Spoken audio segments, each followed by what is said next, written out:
ಇರಲಿಲ್ಲ, ಯಾರೋ ಕಟ್ ಮಾಡಿದ್ದಾರೆ, ಏನಾರು ಕಳ್ಚಿಟ್ಟಿದ್ರ ಅಂತಂದೆ.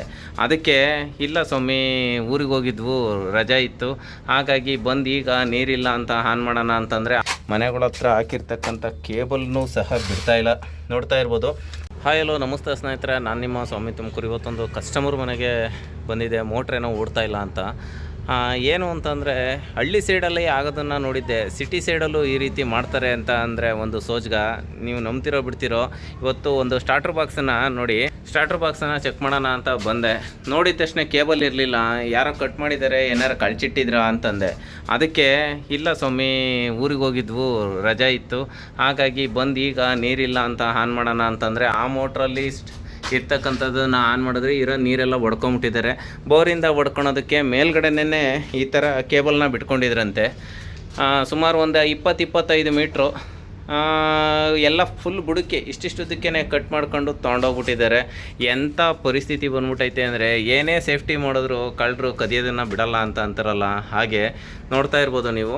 ಬುಡಕ್ಕೆ ಇಷ್ಟಿಷ್ಟೇ ಉದ್ದ ಬಿಟ್ಟು ಕಟ್ ಮಾಡಿಬಿಟ್ಟಿದ್ದಾರೆ. ಅವರು ಓಪನ್ ಟೈಪಲ್ಲೇ ಇಲ್ಲಿಂದ ಚರಂಡಿ ಒಳಗಡೆ ಹಾಕ್ಕೊತ ಇದ್ರೊಳಗಡೆಯಿಂದ ತೊಗೊಂಬಂದು ಹಾಕ್ಕೊತಾ ಇದ್ರು. ಈ ಮಳ್ಳಿದೆಯಲ್ಲ, ಮಳ್ಳಿನ ಸಂದಿ ಲಾಸಿ ಒಳಗಡೆ ಚರಂಡಿ ಒಳಗಡೆ ಬರೋದು. ಈ ಚರಂಡಿ ಒಳಗಡೆಯಿಂದ ಬಂದಿದ್ದು ಈ ಕಡೆ ಚರಂಡಿಯಿಂದ ಅಲ್ಲಿ ಮೇಲಕ್ಕೆ ಎತ್ಕೊಂಡಿದ್ದು ಇದು. ಈ ಮನೆಯದು ಕಂಪ್ಲೇಂಟ್ನ ಅಟೆಂಡ್ ಮಾಡೋಕ್ಕೆ 6 ತಿಂಗಳಿಗೋ ವರ್ಷಕ್ಕೂ ಏನಾರು ಕಂಪ್ಲೇಂಟ್ ಹೇಳಿದ್ರೆ ಬರ್ತಾಯಿದ್ದೆ. ಇವತ್ತೇನಪ್ಪ ಅಂತಂದರೆ, ಸ್ವಾಮಿ ನೀರಿಲ್ಲ ಕಣಪ್ಪ, ಬಾ ಒಂದು 10 ನಿಮಿಷ ಅಂತಂದರು. ಹಾಗಾಗಿ ಬಂದು ನೋಡಿದ್ರೆ ಮನೆಗಳ ಹತ್ರ ಹಾಕಿರ್ತಕ್ಕಂಥ ಕೇಬಲ್ನೂ ಸಹ ಬಿಡ್ತಾ ಇಲ್ಲ. ನೋಡ್ತಾ ಇರ್ಬೋದು, ಒಂದು ಅರ್ಧ ಅಡಿ ಬಿಟ್ಬಿಟ್ಟು ಕಟ್ ಮಾಡಿಬಿಟ್ಟಿದ್ದಾರೆ. ಕಾಪರು ಚಿನ್ನದ ಬೆಲೆ ಬಂದ್ಬಿಡ್ತಲ್ಲ, ಹಾಗಾಗಿ ಈ ರೀತಿ ಕದ್ಕೊಂಡು ಹೋಗ್ಬಿಟ್ಟಿದ್ದಾರೆ. ಈ ರೀತಿ ಕದಿಯೋದು ಬದಲು ಕಷ್ಟಪಟ್ಟು ದುಡಿದ್ರೆ ನೀವು ಚೆನ್ನಾಗಿರ್ತೀರ. ಕದ್ದೆಲ್ಲರೂ ಒಂದಿನ ತೆಗೆದಾಕೊಂಡ್ರೆ ಒಳ್ಳೆ ಒದೆನೂ ಸಹ ತಿಂತೀರ ಅಂತ ಹೇಳೋದಕ್ಕೆ ಇಷ್ಟಪಡ್ತೀನಿ. ಯಾರೂ ಸಹ ಕದಿಯೋಕ್ಕೆ ಹೋಗ್ಬೇಡಿ, ಕಷ್ಟಪಟ್ಟು ದುಡೀರಿ, ಸ್ವಾವಲಂಬಿ ಜೀವನನ ಬದುಕನ್ನು ಕಟ್ಕೊಳ್ಳಿ. ಇದು 2 ದಿನದ ಬದುಕು. ಕದ್ದು ಪದ್ದು ನೀವು ತಗೊಂಡೋಗಿ ಮಾರಿ ಅವತ್ತಿನ ಸುಖವನ್ನು ನೀವು ಮಾತ್ರ ನೋಡ್ತಾ ಇರ್ತೀರ. ಯಾರು ಈ ರೀತಿ ಮಾಡೋಕ್ಕೆ ಹೋಗ್ಬೇಡಿ. ಯಾಕೆ ಹೇಳ್ತಾ ಇದ್ದೀನಿ ಅಂತ ಅಂದರೆ, ನೋಡ್ತಾ ಇರ್ಬೋದು, ಇವರು ಕಷ್ಟಪಟ್ಟು ಹಾಕ್ಸಿ ಬೋರ್ನ ಎಲ್ಲ ಇದು ಮಾಡಿಕೊಂಡ್ರು.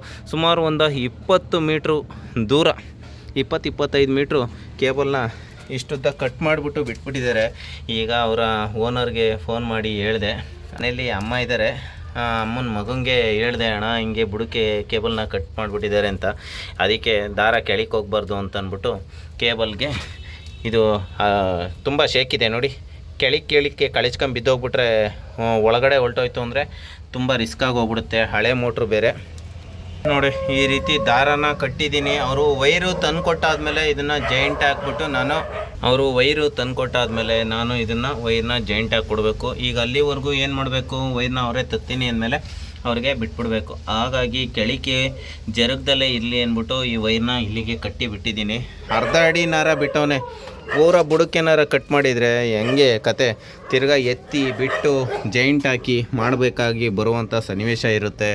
ಯಾರೂ ಈ ರೀತಿ ಮಾಡೋಕ್ಕೋಗ್ಬೇಡಿ, ಕಷ್ಟಪಟ್ಟು ದುಡೀರಿ. ಕಳ್ತನ ಒಂದಿನದಕ್ಕೆ ನೀವು ಆಸೆ ಪಟ್ಟಿರ್ತೀರ, ಪೂರ್ತಿ ಕಳ್ತನ ಮಾಡ್ಕೊಂಡಿರ್ತೀರ.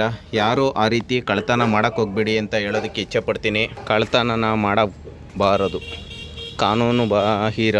ಯಾರೂ ಕಳ್ತನ ಮಾಡೋಕ್ಕೋಗ್ಬೇಡಿ. ನೋಡಿ, ಕಷ್ಟಪಟ್ಟು ಮನೇನ ಕಟ್ಸಿರ್ತಾರೆ, ಬೋರ್ ಹಾಕಿಸ್ಕೊಂಡಿರ್ತಾರೆ. 1 ಮೀಟ್ರು ಬಂದು 165, 170 ರೂಪಾಯಿ, 180 ರೂಪಾಯಿ ತನಕ ಐತೆ. ಯಾಕೆ ಆ ರೀತಿ ಕದ್ದು ಜೀವನ ಮಾಡಬೇಕು ಅಲ್ವಾ? ಯಾರೇ ಆಗಲಿ 10 ರೂಪಾಯಿನೇ ದುಡೀರಿ, ಅದರಲ್ಲಿ ಸುಖ ಪಡಿ. ಯಾರ್ದು ಇನ್ನೊಂದು ದುಡ್ಡಲ್ಲಿ ನೀವು ಸುಖ ಪಡೋದನ್ನು ಬಿಟ್ಬಿಡಿ ಅಂತ ಹೇಳ್ತಾ, ಇದರಲ್ಲಿ ಏನಾರ ತಪ್ಪಿತ್ತು ಅಂತಂದರೆ ಕ್ಷಮೆ ಇರಲಿ. ಯಾಕೆ ಅಂತಂದರೆ, ದುಡಿಯೋದಕ್ಕೆ ಕೆಲಸ ಸಿಗ್ತಾಯ್ತಾ, ನಾನು ಹಿಂಗಾರ ಜೀವನ ಮಾಡ್ತಾಯಿದ್ದೀನಿ ಅನ್ನೋದನ್ನು ಬಿಟ್ಬಿಡಿ. ಯಾಕೆ ಅಂತಂದರೆ, ಒಂದಿನದನ್ನು ಸುಖಕ್ಕೆ ಆಸೆ ಪಡೋಕ್ಕೆ ಹೋಗ್ಬೇಡಿ. ದಿನಾನೂ ಸುಖ ಥರ ಇರಬೇಕು ಅಂದರೆ ಕಷ್ಟಪಟ್ಟು ದುಡೀರಿ ಅಂತ ಹೇಳೋದಕ್ಕೆ ಇಚ್ಛೆಪಡ್ತೀನಿ. ಕದ್ದು ವ್ಯವಹಾರನ ಮಾಡೋಕ್ಕೆ ಹೋಗ್ಬೇಡಿ.